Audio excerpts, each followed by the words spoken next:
This is DJ. This is Cause. We're buried above ground. And this is Speak the Devil Podcast. Hey, welcome to Speak of the Devil Podcast. This is Doyle.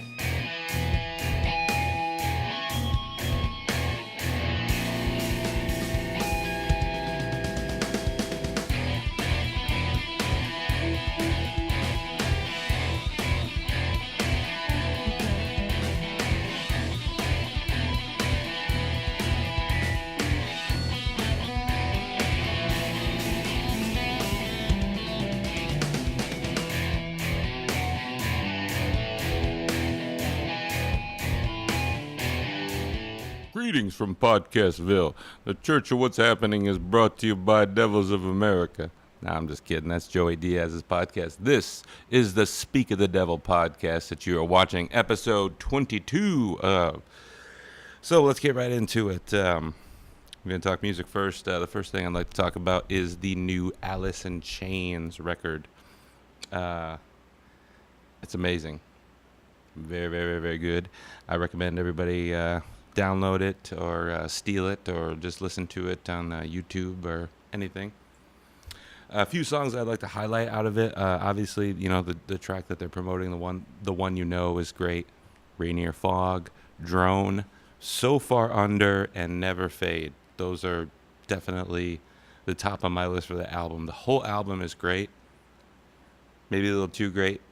You know, I've heard, you know, the couple other reviews saying that, you know, it's like too perfect kind of sounding, but that's fine, you know, and it is interchangeable with the other records and everything, but as other people have pointed out, now with, you know, their new, you know, singer, they put out just as many as they did with Lane Staley, so, and, you know, they're keeping it alive. I mean, Lane has passed away. What are you going to do? So I would definitely like to see Alice in Chains on this run of touring off of this album, because this album is great. And moving on, Kiss announcing another, probably for real, another farewell tour that will be, sounds like it's going to be stretching on for a few years. I think Gene Simmons is like in his upper 60s or 70s or something, and he doesn't want to go, you know, into his 70s or something like that. Who knows?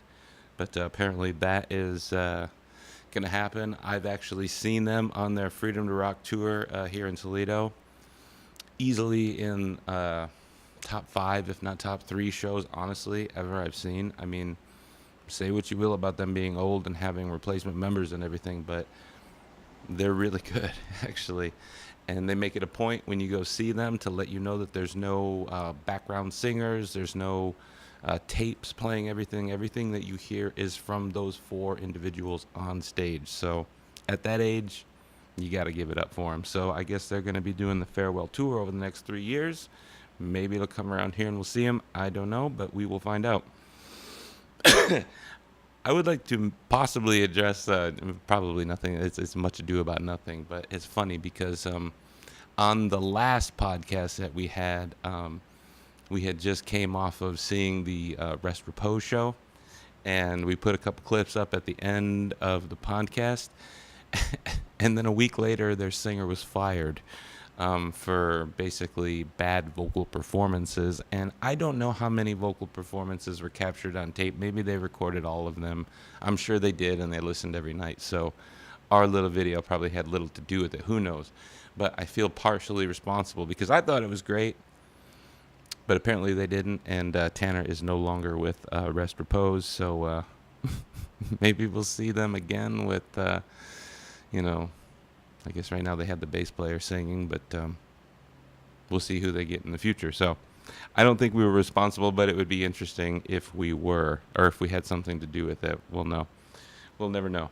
And also, as you saw from the intro, and you can see from my shirt, buried above ground, baby.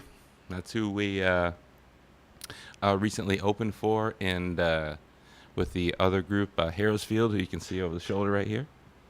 Barely, but that's a performance right there. I'll put a link into it so you can check it out afterwards if you want to check that performance out. But yeah, I mean, we played for them, stuck around for the show. The guys are really cool. You know, obviously they did the intro, you know, for us, and it was nice to kind of hang out with them. So thank you, Buried Above Ground. I hope, and they will actually be in Toledo very soon. Actually, I think it's the Annihilation Festival or something like that. I think they're going to be a part of. So I'm not 100% sure, but I'm about 90% sure. So I think that's what they're going to be part of. So moving on to the second part of what we like to do, we're going to talk a little bit of video games.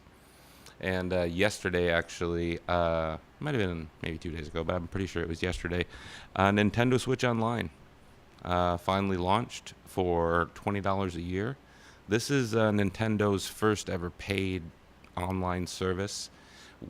With it, you get 20, NES titles that you can play actually online, which is, something that's never been available to do, even in like the classic versions of older downloads, like the Wii U and the Retro Console and all that kind of stuff. You couldn't play them like with people, as far as I know, not to the extent that like every single game here you can play online if you want to. And then, and those games are okay. I mean, they're NES games. You can play them online. I mean, at this point, gosh, if you haven't played them by now, I don't know. Even for me, that is my generation. It's a little outdated, so I don't know.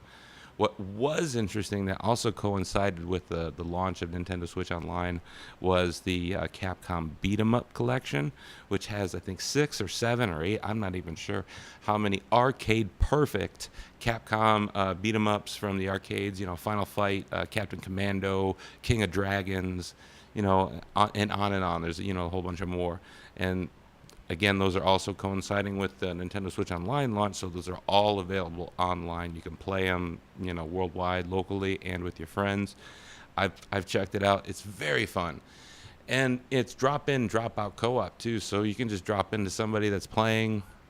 I will admit that, the Nintendo Switch Online is still lacking in the sense that you have to download an app to be able to do voice chat. So if you did have friends, you got to go through an online chat program, which, I don't know, you might as well just use some kind of like, Google service or some kind of chat or something on your phone. But, that's neither here nor there. I mean, a lot of times it's pretty casual players anyway, so it's fine to just jump in and jump out and not really talk to anybody.